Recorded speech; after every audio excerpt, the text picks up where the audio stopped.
ಸತ್ಯವೇ ಭಗವಂತನೆಂದ ಪುಣ್ಯಕೋಟಿಯ ಕಥೆಯಿದು. ಸತ್ಯವೇ ಭಗವಂತನೆಂದ ಪುಣ್ಯಕೋಟಿಯ ಕಥೆಯಿದು.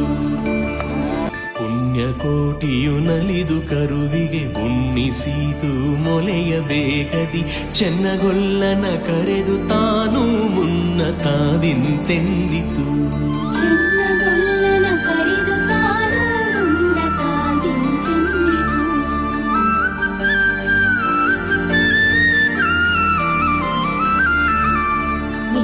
ವಂಶದ ಗೋಗಳೊಳಗೆ ನಿನ್ನ ವಂಶದ ಗೊಲ್ಲರೊಳಗೆ ಮುನ್ನ ಪ್ರತಿ ಸಂಕ್ರಾಂತಿಯೊಳಗೆ ಚೆನ್ನ ಕೃಷ್ಣನ ಭಜಿಸಿರಿ. ಮುನ್ನ ಪ್ರತಿ ಸಂಕ್ರಾಂತಿಯೊಳಗೆ ಚೆನ್ನ ಕೃಷ್ಣನ ಭಜಿಸಿರಿ. ಈಗಲೂ ಸೌಭಾಗ್ಯ ಸಂಪದ ಭಾವ ಜಪಿ